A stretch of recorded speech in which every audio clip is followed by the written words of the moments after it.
waxaan bartamaha uga jirnaa barnaamijkeenii dabaaldega ee aan caawa cali masaarka ugu feesteynayno ama ugu xafladaynayno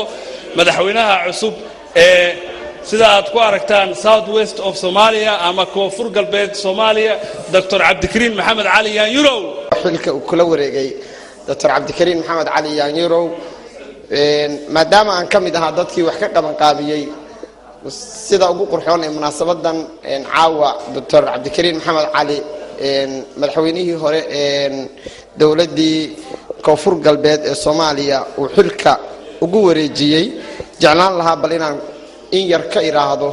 taariikh nololeedkiisa Cabdikariin Maxamed Cali Yaanyurow wuxuu ku dhashay magaalada Baydhabo gobolka Baay ee dalka Soomaaliya sanadkii 1963 wuxuuna waxbarashadiisii dhinaca diinta islaamka ka bilaabay dugsigii Macallin Ibraahim ee xaafadda Isha ee magaalada Baydhabo ee dalka Soomaaliya sanadkii 1970 wuxuu waxbarashadiisii dugsiga hoose dhexe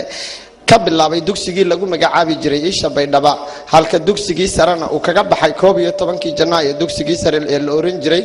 kaas oo uu dhameystay sanadkii waxbarashada ee 1982 ilaa 83 wuxuuna sanadkii 1985 ilaa 87 wax ka baranayay macahadkii magaalada Muqdisho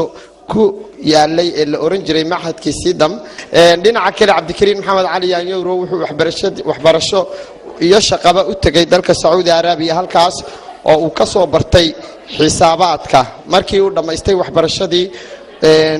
uu wax ka baranayay dalka boqortooyada Saudi Arabia shaqo ka bilaabay ama waxa ganacsiga ee magaaladaas ku yaala oo lagu magacaabo supermarketyo waaweyn oo lagu magacaabo Sarawad iyo Alhamra oo uu ka noqday chief cashier ugu dambaystiina loo magacaabay ku-xigeenka ama deputy manager ku-xigeenka xarumahaas Cabdikariin Maxamed Cali Yaanyurow wuxuu Soomaaliya dib ugu soo noqday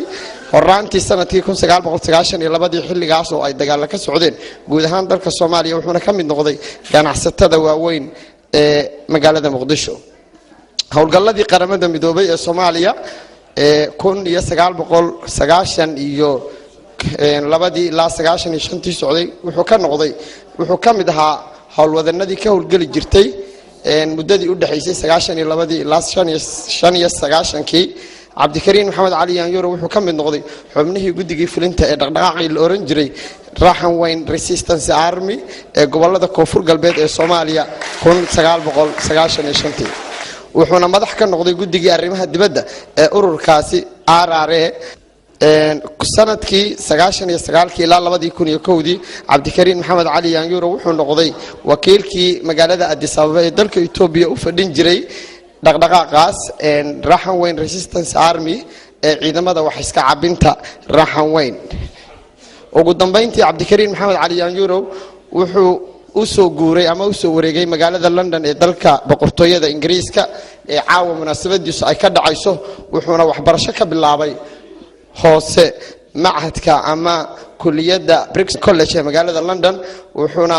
sanadkii 2004 halkaas ka bartay xisaabaadka iyo payroll administrationka kadibna wuxuu waxbarasho ka bilaabay jaamacadda Southbank University ee magaalada London isaga oo dhameystay sanadkii tagay ee 2010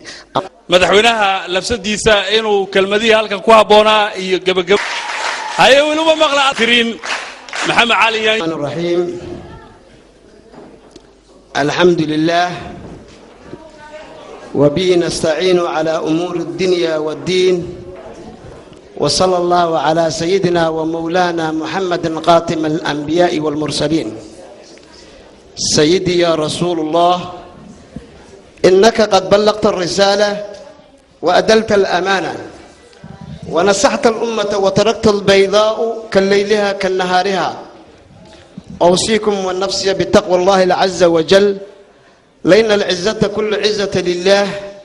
واعلموا أنكم قدم بين يدي الله موقفون، وأن أعمالكم يحاسبون، فستعلم الذين ظلموا أي منقلب ينقلبون. عباد الله، الضوء إلهيو waxaan idinku salaamayaa mar labaad salaanta islaamka. assalaamu calaykum waraxmatullaahi wabarakaatuh.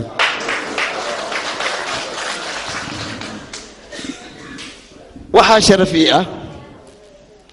in aad maanta igala soo qayb gashaan xafladan